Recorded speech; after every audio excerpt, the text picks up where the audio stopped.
J'ai des clients qui me le renvoient en me disant Sarah, avant j'avais pas de barbe, je me trouvais pas beau.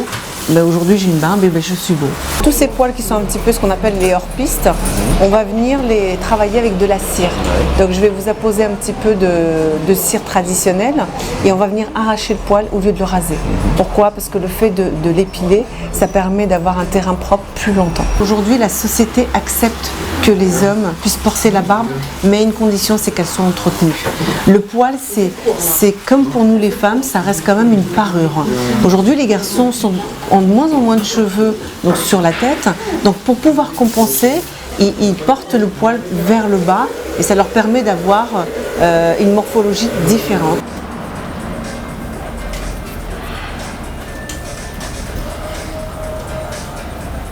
Le phénomène des hipsters, pour ces gens-là, je pense que c'est une manière de se métamorphoser et c'est aussi une manière de se cacher visuellement des autres. Ça peut être aussi une manière de cacher des choses, ça peut être une cicatrice, une acné, mais tout simplement une métamorphose de la personne. L'histoire a commencé, j'étais donc toute jeune, je devais avoir 6-7 ans. C'est tout simplement en regardant mon grand-père faire, donc se raser lui-même.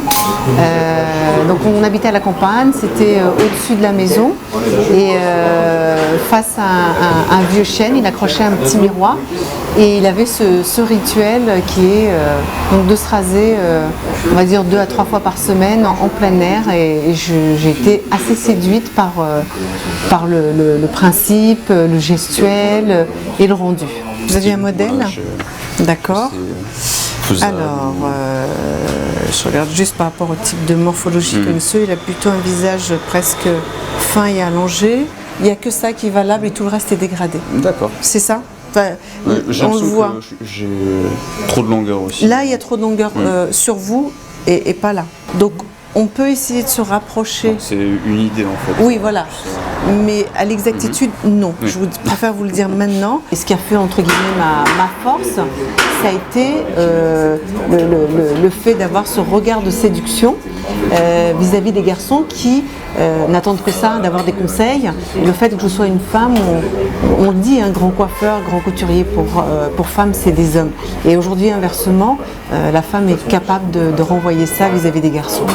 J'ai beaucoup aéré le bas de cou, parce qu'il était un petit peu en surcharge. Donc j'ai refait tout un dégradé de manière à ce que vous soyez tranquille pendant longtemps. J'ai retravaillé pas mal les extérieurs au niveau des maxillaires, de manière à pouvoir donner un peu plus de finesse au niveau de la barbe. Mon mari porte la barbe, une barbe de 2-3 jours. Avant de le rencontrer, il était, on va dire pas un berbe, mais il portait pas de barbe. Et depuis qu'il me connaît, donc je l'ai initié à ça. Et aujourd'hui, il ne se voit pas du tout ne pas porter la barbe.